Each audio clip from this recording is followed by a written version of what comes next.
Hello. I am so excited to give you great voice today. And so, what do I mean by that? Well, for me, at its essence, giving great voice means to touch or move someone with our voice. So, for instance, saying, "I'm sorry," with heartfelt emotion and sincerity is so much more meaningful than and saying, "I love you," with heartfelt emotion and joy is so much more moving than. And now I'm on this TEDx stage, giving you great voice with this TEDxTalk, hoping to motivate you to take action and teach you something worth knowing. It might not be as impactful if I were just giving you a TED text. Our ability to connect emotionally with each other is so much greatly enhanced when we use our voices intentionally. It's a gift both to the speaker, to the receiver, and all those who witness it. Our voices can make us feel like no emoji can. My inspiration for giving great voice came from my 35 years of being an actress and a voiceover artist. And I played thousands of roles on camera and off camera in commercials and narrations, and I played sheroes and villainesses. And my passion is to take words off the page and breathe and speak life into them. So I want to invite you to be a voiceover actor in your own life. I want to teach you how to give great voice so you can play your personal and professional roles more successfully by using your most powerful communication tool, your voice. So how do we do that? Well, as a voiceover actor, you have to ask these 4 questions. First one, who am I in this scene of my life? Who am I speaking to? What do I want? And how does my voice support that intention? So for instance, these are some characters that I've played. And we'll take one in particular, Poison Ivy. She's really a fun one. She's iconic. She's in the DC world. So we'll say, the who am I? Well, she's known as the poisonous Poison Ivy, seductress, villainous. Some say she's an eco-terrorist. We'll just call her complicated. But she's definitely known as a seductress. So that's the who. Who am I speaking to? Her enemies. Say Batman. What does she want? Well, she needs to seduce him to get him close enough so she can kiss him with her venom and kill him. And she might not get Batman quite as close to her if she were to say, "Hey, Batman, come over here," right? That's not the sense of seduction that we want. Not a turn on for most people. So how do we create that sound for ourselves? If we want to have an intention, but we don't know what that sounds like, this is the fun part of being a voiceover actor. You can borrow from your favorite actors. You can start listening more consciously, more acutely to commercials or animated characters. So if you want to speak with more gravitas, you can imitate it. You can tune your voice like an instrument. When my client will say to me, "Can you warm up the commercial read? Can you be more inviting, a little bit more smile?" And I say, "Sure, I can do that." And you know how I do it? I smile more. And it comes through. And the brighter I smile, the more it comes through. So I want to give you an experience of, again, this voice following the attention. So we're going to take a fake commercial, the Acme Company, and we're going to take one line.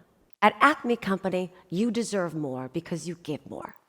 But what I want you to do is close your eyes, because I really want you to tune into your ears, and I'm going to say the line in 3 different intentions. So the first intention is that warm, inviting one that we talked about.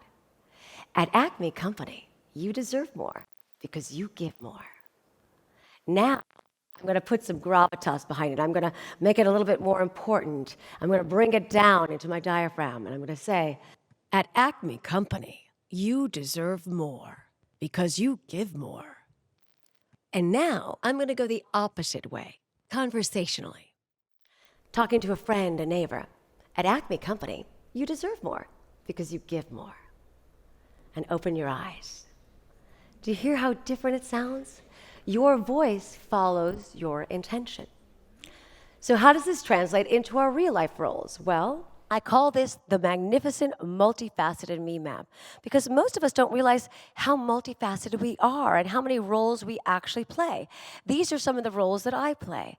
If I'm a mother and I'm a wife and I'm a sister and I'm a voiceover artist and I'm a teacher and I'm a daughter. But of course, the most important roles for me would be wife and mother, and truly the hardest to play, to play well. For instance, I'll give you an example. My husband knows exactly how I feel about him as soon as I've said his name. Can we all relate? Right? People that know us the best, like, honey, Harvey. But we'll take my mom role and we'll make her into a role. So I am a souped up super soccer mom. That is one of my roles. My 3 beautiful children play soccer. So I rock the minivan, and that's who I am. And I love it. But one of the things is, like, again, intentionally, what are my intentions as a mom? My positive ones, I want to be supportive. I want to be loving. I want to be authoritative.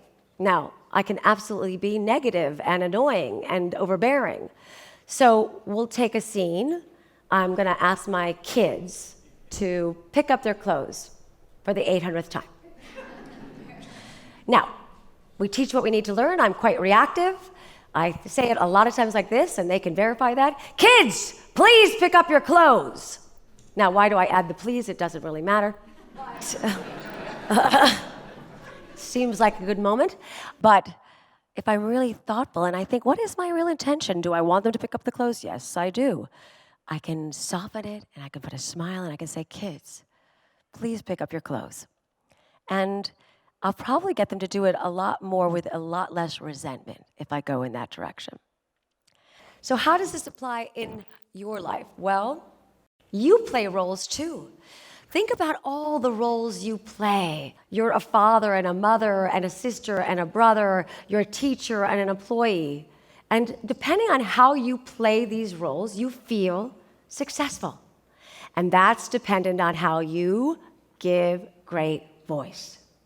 So I want to take one role, which I think is we all play again and again and again. And it's really kind of like a superhero in my mind because you have to have courage and confidence to play it well.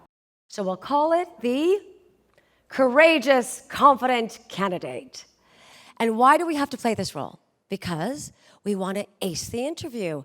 We want to master the pitch. We want to get the promotion. We want the investment.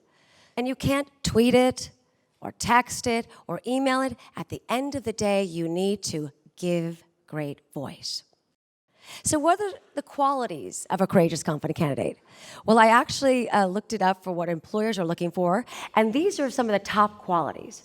So confident, likable, flexible, trustworthy, enthusiastic, intelligent, courageous, and personable. So now we know the who. Who are we speaking to? Well, let's say a possible employer. What do we want? We want to be offered the job, right? So how do we play this, especially when we feel nervous and insecure, which is a completely human thing to feel? Well, I'm going to give you an acronym, and these are 4 tips will help you channel the courageous, confident candidate so you can play it well. And I'll call it BEAD. I got to sell this because it's just not that exciting. BEAD. I couldn't find a better one, but we'll go with it. It's breathe, empower, affirm, and dress. So the first thing, of course, is that we really need to breathe well, especially now that we're voiceover actors, we need to feel confident in our voice. And that is through diaphragmatic breathing, which is belly breath. Anyone familiar with that? That's what yogis do, and it's meditation and singers. And especially when we're nervous, which happens, we tend to tap into our sympathetic nervous system, which is that fight or flight, right? And we get really nervous, and then sometimes our voice goes over here, and we don't really know what we're saying, and then we end up regretting some of the things we said. We don't want that, right? We want to ground ourselves in our diaphragmatic breathing, and we want to feel powerful. So I'd love to teach you how to do this together because it's really simple. All we need to do is actually when we breathe in, our bellies go out. And when we breathe out, our bellies go in. And the trick to actually really relaxing ourselves is when we can tap into our parasympathetic nervous system. And that's when we breathe in for 3, and we breathe out for 6. So you want to double it, because that's when you really tap into it. And the next thing we're going to do is we are going to empower ourselves with the power pose. Now, of course, you need to practice your pitch the night before. You don't want to go in and wing it, right? Because that would make you feel pretty insecure. So the night before, you can actually stand in the mirror and you can do your power pose, which was made famous, you can see, by Amy Cuddy.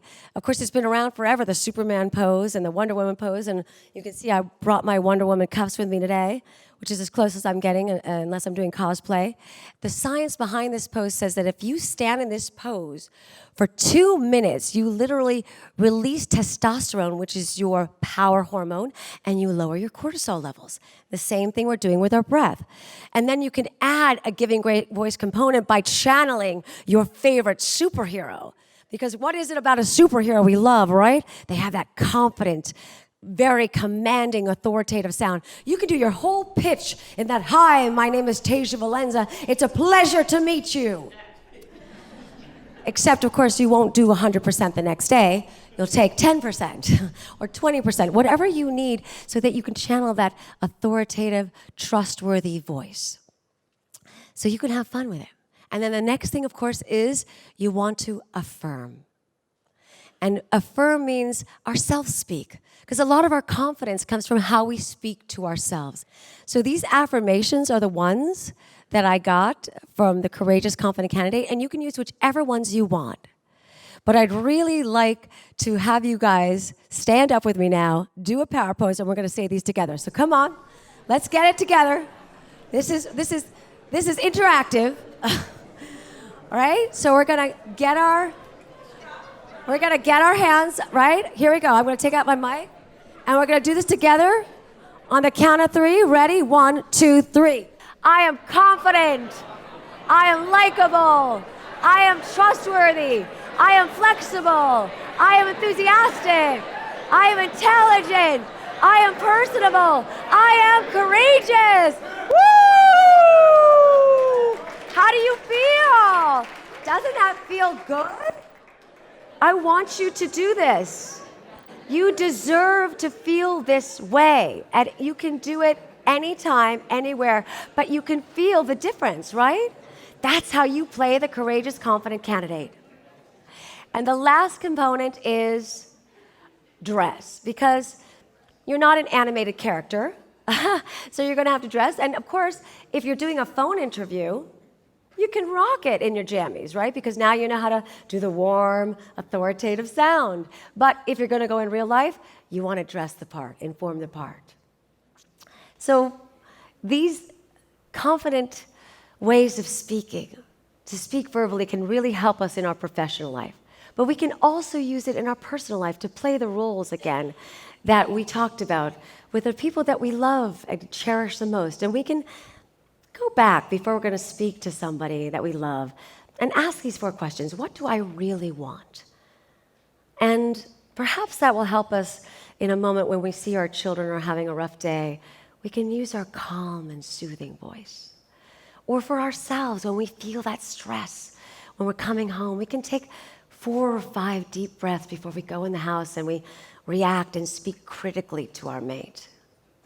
Or when we say I love you to our parents in that really sincere, beautiful tone, we don't ask for something afterwards, right? We can do this. And now that we have this skill, we need to practice it, right? Because in order to master any skill, you've got to do that. And we really can't do that by just talking to Alexa and Siri. We're going to have to practice on humans. I'll leave you with one last personal story. In the role of daughter, I was very challenged to give my mother the love and compassion and empathy she needed. We loved each other very much, but we had one of those contentious mother-daughter relationships, and in person I was so judgmental and critical and harsh. And on the phone I could be better, I could be more loving, I could be more patient. But sometimes, truthfully, I even texted just to avoid having to speak. This is my mom. This is Gloria. She passed away 10 years ago. And I speak to her often, and I know she's with me. I feel her all the time.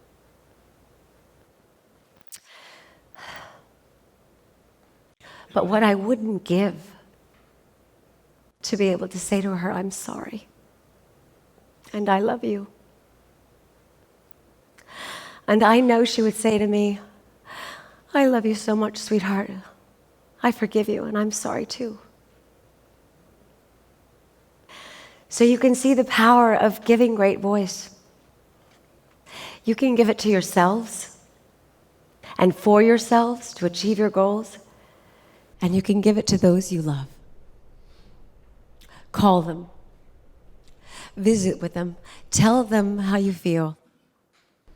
Your voice with a loving intention is truly a gift, and you'll never regret giving it.